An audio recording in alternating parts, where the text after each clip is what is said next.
ये किसी भी हालत में हमारा दामाद बनने लायक नहीं है।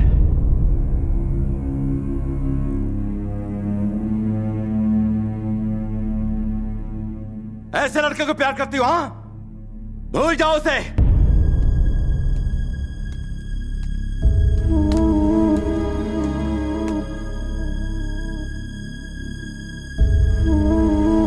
आओ, मर्द बनता है तू? हाँ, माचो मैन। तुझे मर्दानगी दिखाने को मेरा ही गांव मिला था। 25 साल पुरानी दुश्मनी को चुटकी में बदलेगा, इतना महान है तू? अब तक तेरे टुकड़े हो गए होते अगर तू मेरे घर पर मेहमान ना होता। मैं तुझसे इतनी नफरत करता हूं, फिर भी मेरे घर की रोटी खाते हुए शर्म नहीं आती तुझे? छी! अपने प्यार भरे दो मीठे बोल बोलकर तूने मेरी भोली भाली बेटी को फुसला लिया होगा, पर मेरा और इस घर का दामाद बनने के लिए सिर्फ ये लड़की तुझे पसंद करे ये काफी नहीं है। फूफा पसंद करे, चाचा भी पसंद करे, बुआ पसंद करे, मैं पसंद करूं, तब तू दामाद बनेगा इस घर का। और यहां पर तुझे कोई नहीं चाहता, कोई तुझे पसंद नहीं करता। एक बात बता, तुझे क्या लगता है कि तेरे बिना मर जाएगी? जैसे ही तू यहां से जाएगा, 4 दिनों में ही ये अपने परिवार के प्यार में तेरे प्यार को पूरी तरह से भूल जाएगी। कान खोल के सुन, मैं यहाँ के गांव का, घर का, सबका मुखिया हूँ। इस घर का दामाद और मेरा उत्तराधिकारी वो होगा जो मेरी शान को बरकरार रखेगा, ना कि तेरे जैसा घटिया चालाक। भानु, भानु, अब बस करो। ये गांव क्या सोचता, तुम उसकी बात करते हो, पर इस घर के बारे में कभी सोचा? तुमने दुश्मनी की बात की और हमने इसे अपने सर आंखों पर रखा। तुम मर्दानगी और मानता की बात ना ही करो तो अच्छा है। तुम ही ने उसको यहाँ गांव में बुलवाया और फिर इसे पिटवाया। वो फिर भी हंसता रहा और हमें प्रेम की भाषा सिखाता रहा। इसे महानता कहते हैं साले साहब। तुम्हारे खरीदे हुए गुंडे इसने चुटकी में मसल दिए, सबको मार भगाया। इसे कहते हैं मर्दानगी। प्लीज आप चुप हो जाइए। आज चुप नहीं रहूंगा। क्यों जी? मैं तुम्हारे खिलाफ बोल रहा हूँ इसलिए तुम मुझे बाहर फेंक सकते हो, पर अब मैं इसकी परवाह नहीं करता हूँ। इज्जत और अभिमान से जीने की हिम्मत इस लड़के ने हमें दी है साले साहब। हाँ, इस लड़के ने। ये बताओ, वो जैसा कामचोर दामाद बन सकता है, ये दामाद बन सकता है, और यहाँ तक कि तुम्हारी नजर में वो गुंडा भी दामाद बनने के लायक है, पर जो इस घर में इतनी खुशियाँ लाया है, ये लड़का तुम्हारा दामाद बनने के लायक नहीं। ऐसा क्यों? भैया, ये तो कहना मुश्किल है कि भूमि इस परिवार के प्यार में इसे भूलेगी या नहीं, लेकिन हमें जिसने मोहब्बत की भाषा सिखाई उसे नहीं भूलेंगे हम। पूरा गांव क्या सोचता है उसकी हमें परवाह नहीं। हम तो बस ये जानना चाहते हैं कि आप क्या सोचते हैं। एक बात तो बिल्कुल सही है, भूमि के लिए इससे अच्छा लड़का कभी नहीं मिलेगा।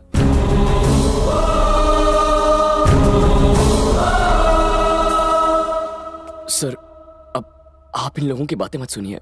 ये लोग तो मेरी मीठी मीठी बातों के जाल में फंस कर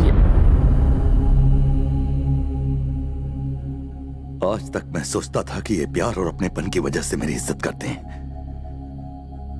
पर तुमने मुझे यह एहसास दिला दिया कि वो प्यार नहीं, डर।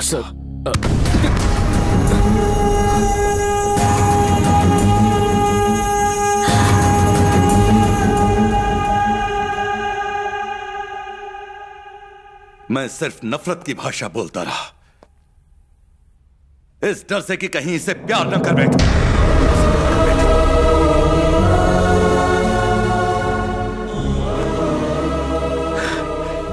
बचपन से ही मुझे बाप का प्यार नहीं मिला।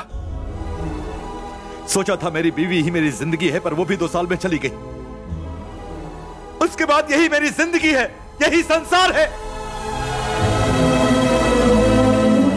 पर मैं उससे ये कह नहीं सका।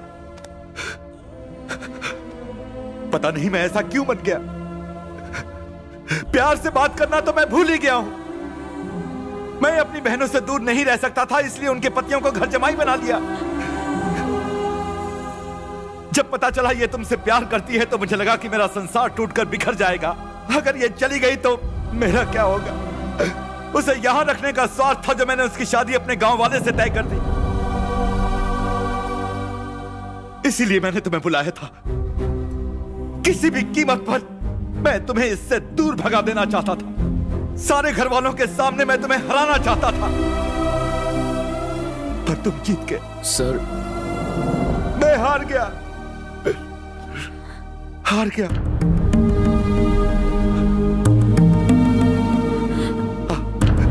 इधर इधर।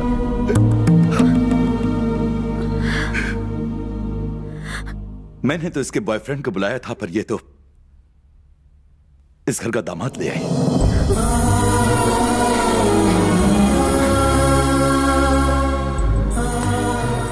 खुश रहो।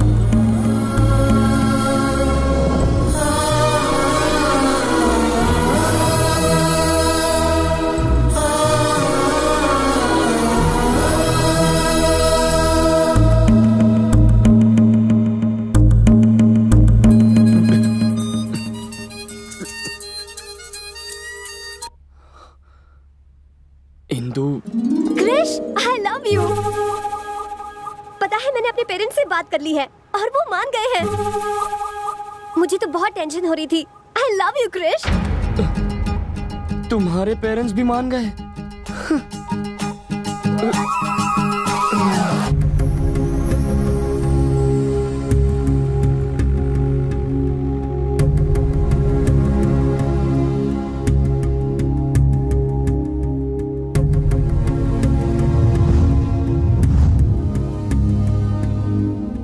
क्रिश, तुम चले जाओ। वही हुआ जिस बात का डर था हमें, जो नहीं सोचा था। मेरे डैडी तुम्हें चाहने लगे हैं। डैडी के मुंह से अपने लिए प्यार के 2 शब्द सुनने के लिए मैं तरस गई थी। आज उन्होंने पहली बार कहा कि मैं उनकी दुनिया हूँ।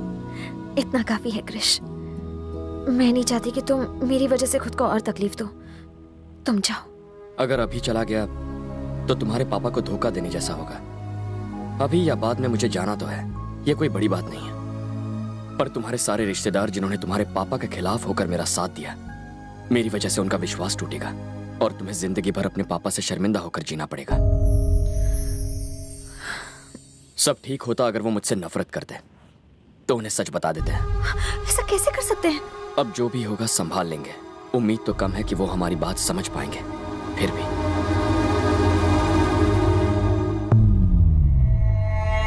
पहली बार मैं अपना वादा नहीं निभा पा रहा हूं। मैं फंस गया। मेरी बेटी आपके बेटे से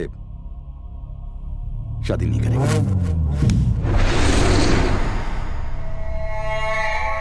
लेकिन तुमने तो मुझे जबान दी थी। अपना किया हुआ वादा तुम कैसे भूल गए भानु? जब वादा किया था तब बात कुछ और थी, अब बात कुछ और है। उम्मीद है कि आप मेरी मजबूरी को समझेंगे।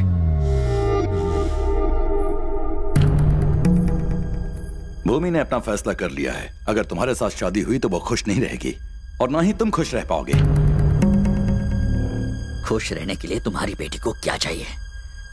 वही ना जो हर लड़की की तमन्ना होती है। उसका बदन गहनों से सजा दूंगा। 1 महीने में उसके पाँव भारी कर दूंगा और 9 महीनों बाद तुम्हारा पोता तुम्हारी गोद में होगा। और अगर उसने अपना मुंह काला कर दिया तो उसे मार दूंगा।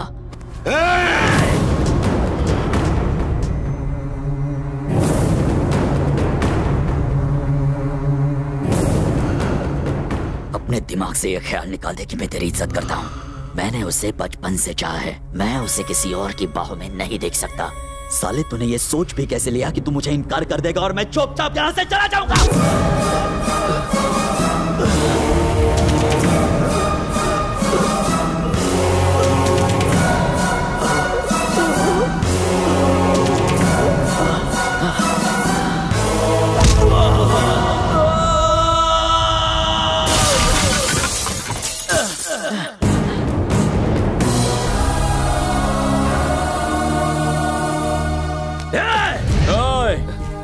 जो तेरे दिमाग में चल रहा है वही इस वक्त मेरे दिमाग में भी चल रहा है।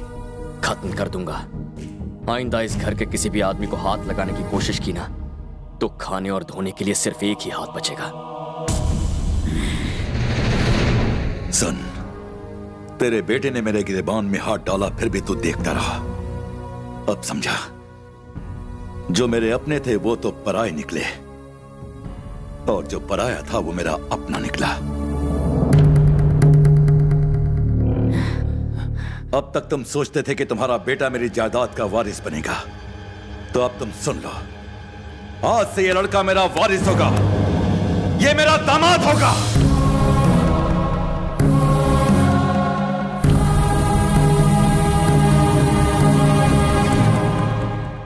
एक अजनबी पर भरोसा करके मुझसे दुश्मनी करने के लिए तैयार हो गए?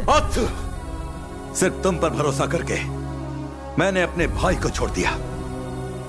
इस लड़के ने मुझे सिखाया कि रिश्तों की क्या पहचान है। मैं अभी उसके घर जा रहा हूं। आज मैं अपने भाई के घर जाऊंगा और उसको इस घर में ले आऊंगा।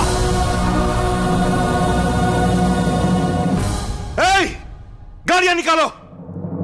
अच्छा।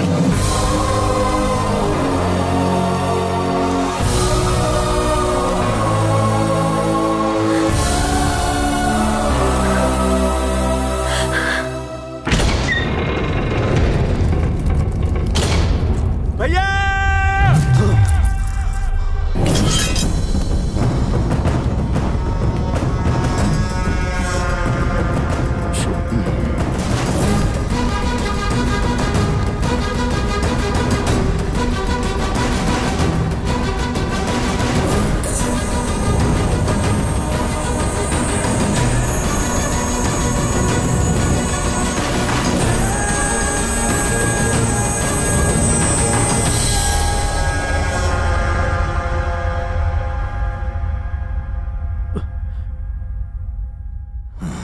तुम्हारे सामने कोई मुखिया नहीं, तुम्हारा बड़ा भाई खड़ा है।